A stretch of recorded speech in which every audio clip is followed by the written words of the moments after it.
صحیح بخاری کی حدیث مبارکہ، صحیح مسلم شریف کے اندر بھی حدیث مبارکہ موجود ہے۔ حضرت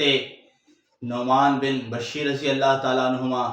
راوی ہیں، اس حدیث مبارکہ کو بیان کرتے ہیں کہ نبی پاک صاحب الولاق رحمت عالم صلی اللہ علیہ وسلم نے ارشاد فرمایا، اے میرے پیارے صحابہ، بلا شبہ دوزخ میں سب سے ہلکا عذاب اس شخص کو ہوگا کہ جسے آگ کے 2 جوتے پہنائے جائیں، جس کے تسمے بند ہوں گے، تو اس آگ کے جوتے پہننے کی وجہ سے اس کا جو ہے دماغ اس طرح کھولے گا، اس طرح ابلے گا کہ جس طرح ہنڈیا کے اندر پانی ڈال کر آگ کے اندر پانی ابلتا ہے، اس طرح اس کا دماغ کھولے گا، اور وہ جہنمی سمجھے گا کہ شاید سب سے سخت عذاب مجھے ہو رہا ہے، حالانکہ اللہ کے نبی نے فرمایا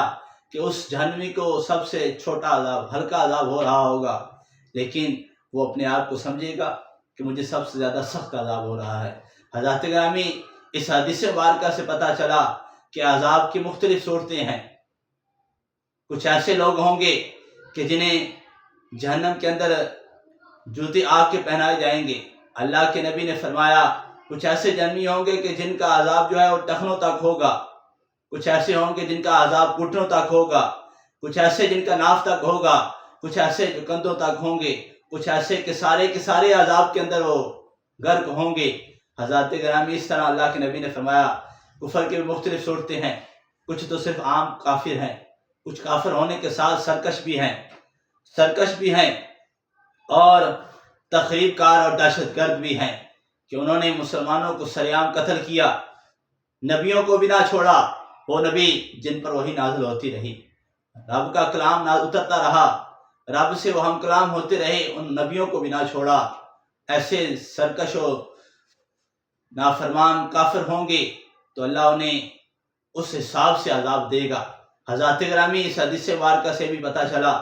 کہ ہمیں جہنم کی طرف لے جانے والے جو افکار ہیں، جو نظریات ہیں، جو اقوال ہیں، جو افعال ہیں، اللہ ان سے ہمیں پرہیز کرنے کی توفیق عطا فرمائے۔ حضرات گرامی، جو سب سے ہلکا عذاب ہے وہ اتنا سخت ہے، تو جو سب سے سخت عذاب ہوگا، سب سے تیز عذاب ہوگا، اس کا کیا حساب ہوگا۔ اللہ ہمیں جہنم کے عذاب سے بچنے کی توفیق عطا فرمائے اور جنتیوں والے اعمال کرنے کی اللہ توفیق عطا فرمائے۔